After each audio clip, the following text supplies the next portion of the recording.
আমি বললাম জি নেত্রী বোমা মানিক। এই বোমা মানিক আপনারা জানেন জননেত্রী শেখ হাসিনা তাকে নৌকার প্রতীক দিয়ে সাহায্য করেছেন, নৌকার প্রতীক দিয়ে এমপি বানিয়েছেন।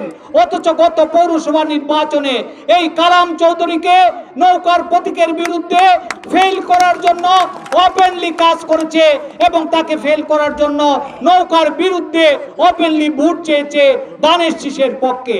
আজকে ওই আত্মঘাতী লোকদেরকে সাবধান করে দিতে চাই, আপনারা সাবধান হয়ে যান। আওয়ামী লীগ নিয়ে খেলবেন না। আওয়ামী লীগ একটা বিরাট সংগঠন, এই সংগঠন কাউকে ক্ষমা করে না। জননেত্রী শেখ হাসিনা কাউকে ক্ষমা করে না। আপনি বোমা বানিয়ে আপনাকে জেলে পড়েছেন এমপি অবস্থায়, কাজেই আপনি আবার যদি কোনো ভুল ভ্রান্তি করেন, আওয়ামী লীগের বিরোধিতা করেন, তাহলে আবার আপনাকে জেলে যেতে হবে। আপনাকে জননেত্রী শেখ হাসিনা দল থেকে বহিষ্কার করবেন। কাজেই আমি আপনাকে সাবধান করে দিতে চাই, আপনি এখনো সাবধান হয়ে যান। গতকালকে আপনারা বিশ্বম্বরপুর জনসভায় আপনারা বলেছেন, মহিবুর রহমান মানিক বলেছে যে আমাদের পরিকল্পনা মন্ত্রী নাকি উনার চেয়ে জুনিয়র, উনার পরে উনি এসেছেন। আমি মহিবুর রহমান মানিককে বলতে চাই, আপনি যার হাত ধরে আওয়ামী লীগে এসেছেন, আমাদের বাবু সুরঞ্জিত সেনগুপ্ত আমার পরে আওয়ামী লীগে এসেছেন। আমি উনার সিনিয়র এবং মহিবুর রহমান মানিকের সিনিয়র। কাজেই সিনিয়র অনেক হওয়া যায়, কিন্তু আমাদের আব্দুল মান্নান সাহেব যে কাজ করে যাচ্ছেন, যে উন্নয়নের পরিকল্পনা নিচ্ছেন, যেভাবে আমাদের সুনামগঞ্জকে উন্নয়নে বলে দিচ্ছেন, উন্নয়নের প্রতিটি কর্মকাণ্ড উনি পরিচালনা করছেন। সর্বশেষে উনি কি গত 3 দিন আগে একনেকের মিটিংয়ে পাশ হয়েছে সিলেট থেকে ঢাকার রাস্তা 6 লেনের রাস্তা হবে, সেই রাস্তাতে 16,000 কোটি টাকা বরাদ্দ এনেছেন। সেটা যদি হয়ে যায় তাহলে আমরা ঢাকাতে অন্তত 3 ঘন্টায় ঢাকাতে পৌঁছিতে পারবো।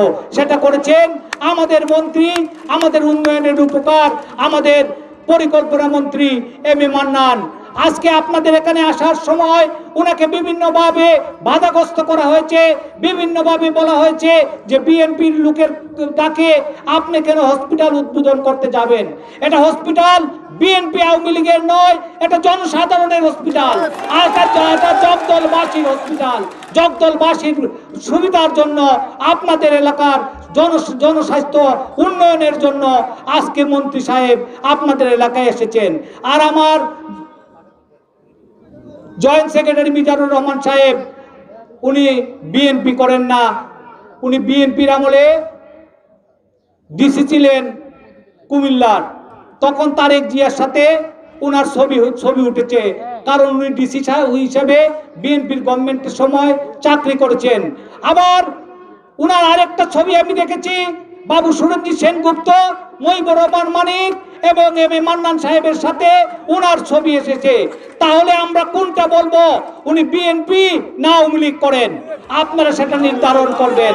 আমি আমার বক্তব্য দীর্ঘায়িত করতে চাই না, আমি শুধু বলতে চাই আপনাদের এলাকার এমপি আমি জয় সেনগুপ্ত, আমার শ্রদ্ধা ভূমি হিসাবে ওনার প্রতি শ্রদ্ধা রেখে বলতে চাই, আপনি জনসাধারণের ভোটে এমপি হয়েছেন, আপনি মহিবুর রহমান মানিককে দিরাইর এমপি বানাবেন না, জগদলের এমপি বানাবেন না।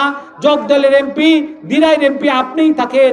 ওই মহিবুর রহমান মানিককে প্রত্যাখ্যান করে এই এলাকার উন্নয়ন করার সুযোগ দেন এবং আপনি নিজে আমাদের মন্ত্রী সাহেবের সহযোগিতায় উন্নয়ন কর্মকাণ্ড পরিচালনা করেন।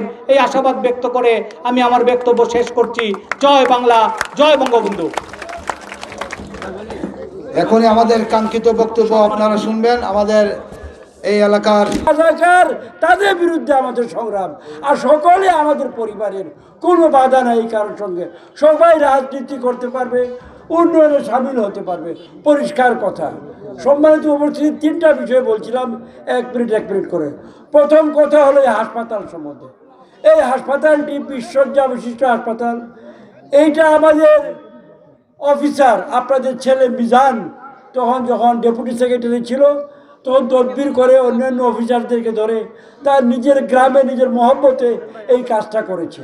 তার নিজের বউ বাচ্চার জন্য এই হাসপাতালের দরকার নাই, ঢাকাই ছিল, কুমিল্লাই ছিল, করেছে জন্মস্থানের প্রতি তার ভালোবাসার জন্য।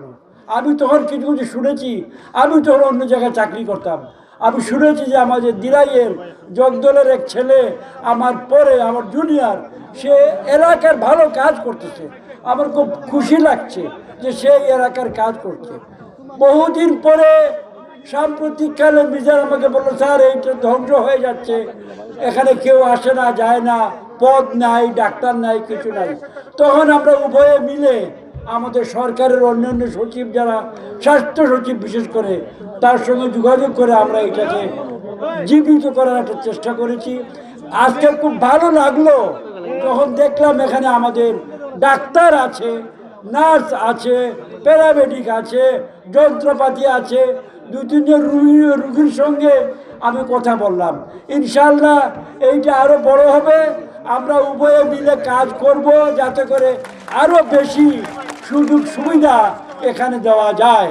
আমার সিভিল সার্জন সাহেবকে ধন্যবাদ, স্বাস্থ্য বিভাগের যে তিনি এবং তার সঙ্গে যারা কাজ করে ডাক্তারি ডিপার্টমেন্টে, তারা এই কাজটা করেছেন, তাদের প্রতি আমরা কৃতজ্ঞ।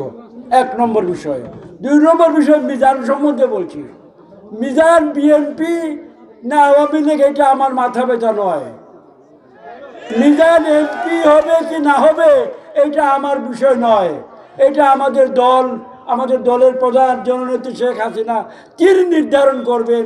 আমি এমপি হব কি না হব, আমি নমিনেশন পাবো কি না পাবো আমি বলতে পারি না, এটা বলবে আমার দল।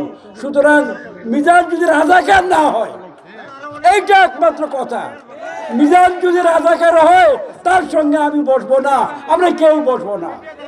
মিজান যদি বাংলাদেশের স্বাধীনতার বিপক্ষের শক্তি হয়, মিজানের পাশ দিয়েও আমরা হেঁটে যাব না।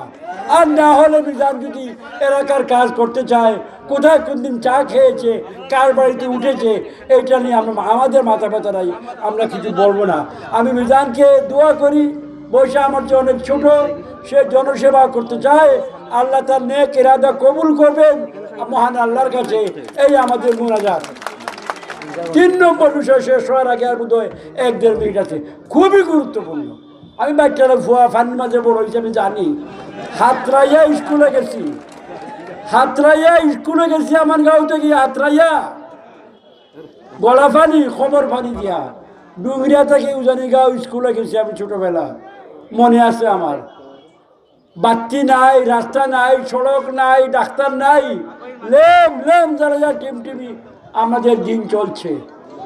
আমরা চাই ইনশাল্লাহ বাংলার মানুষের এই কষ্ট যেন কমে। এই কষ্ট কমার জন্য আল্লাহ দেওয়া সবচেয়ে বড় নিয়ামত সড়ক, রাস্তা। এই রাস্তা নিয়ে আমি এখন 30 সেকেন্ড কথা বলতে চাই। আমরা এইদিকে আসছি, ভাঙ্গার রাস্তা আমার কোনো আপত্তি নাই। ভাঙ্গা রাস্তাকে কোনো কলঙ্ক নতো রাস্তা আছে, এইটাকে আরো সুন্দর করা যায়, সম্ভব। আমরা যেখানে পদ্মা সেতু বানাইছি 8 কিলোমিটার লম্বা, 40,000 কোটি টাকা ব্যয় করে। আমরা যখন ঢাকা সিলেট সড়ক নির্মাণ করব 20,000 কোটি টাকা ব্যয় করে। আমরা যখন সুনামগঞ্জ থেকে আমাদের মোহনগঞ্জে রাস্তা নির্মাণ করব 4,000 কোটি টাকা ব্যয় করে। আমরা যখন ছাতক থেকে সুনামগঞ্জে রেল নিয়ে আসবো 2,000 কোটি টাকা ব্যয় করে। এইটা ক টাকা লাগবে? সামান্য। টাকার কোনো অভাব শেখ হাসিনার নাই, পরিষ্কার জানবেন। আমি বলে গেলাম, টাকার কোনো অভাব শেখ হাসিনার নাই। অভাব আমাদের ইমানের, অভাব আমাদের লোভ, আমরা সামলাতে পারি না। আমরা চুরি করে খাই, সময় নষ্ট করি, আমরা তসরুফ করি। এর বাইরে যদি আমরা এসে কাজ করি ইমানের সঙ্গে, ইনশাল্লাহ এই রাস্তা আরো রাস্তা আমরা নির্মাণ করতে পারবো। মিজানকে বলেছে আমার সঙ্গে ঢাকায় গিয়ে দেখা করার জন্য। আমরা বসবো, আমাদের নির্বাহী প্রকৌশলী আছে যে সুনামগঞ্জের স্থানীয় সরকারের এলজিইডি, তাকে নিয়ে বসবো, মাপজোক করব। টাকা দিয়ে রাস্তা নির্মাণ হয় না, রাস্তা নির্মাণের জন্য দরকার ইঞ্জিনিয়ার, দরকার মাপজোক করতে হবে। এই ঢেউয়ের মধ্যে টিকাবার জন্য কত বড় রাস্তা দরকার, কত উঁচু, এই হিসাব আমি পারবো না, মিজানও পারবে না, ইঞ্জিনিয়ারদের করতে হবে। আমরা তাদের সঙ্গে বসে হিসাব নিকাশ করব, হিসাব নিকাশ করে ইঞ্জিনিয়ার যদি বলে এটা টিকবে ইনশাল্লাহ এত টাকা লাগলে সেই টাকার ব্যবস্থা আমরা করব। সেই টাকা আমাদের কাছে আছে।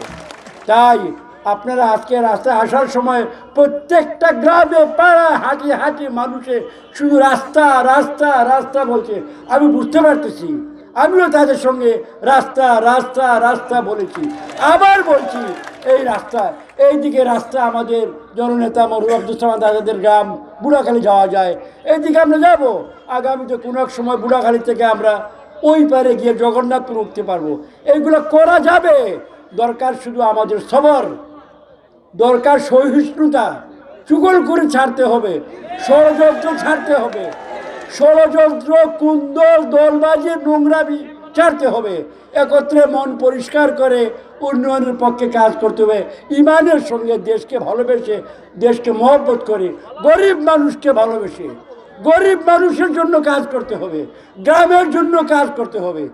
তাহলেই না কেবল আমরা সোনার বাংলা তৈরি করতে পারবো। আজান এক্ষুনি হবে আমার হিসাব মতো। আমি আপনাদেরকে ধন্যবাদ জানাই, আপনারা এতক্ষণ এখানে বসে আমাদেরকে জন্য অপেক্ষা করেছেন, সম্মান করলেন। এই সম্মানের জন্য আপনাদেরকে ধন্যবাদ জানিয়ে মহান আল্লাহ তাআলার করুণা প্রার্থনা করে বিদায় নিচ্ছি। ধন্যবাদ। আসসালামু আলাইকুম। জয় বাংলা, জয় বঙ্গবন্ধু।